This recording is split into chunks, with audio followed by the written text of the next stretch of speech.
Hi everyone, welcome back to another tutorial from Wake&Tech.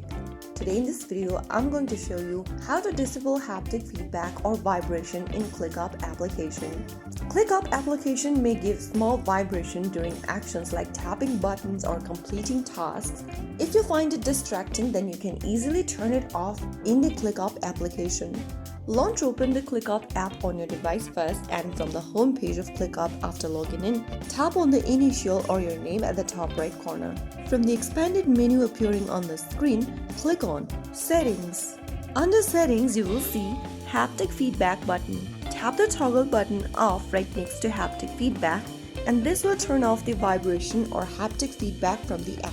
Now you can get back to the home page, and then you'll be able to disable the haptic feedback for ClickUp application, adjusting it within the app. If you found the video helpful, don't forget to like, share and subscribe to our channel.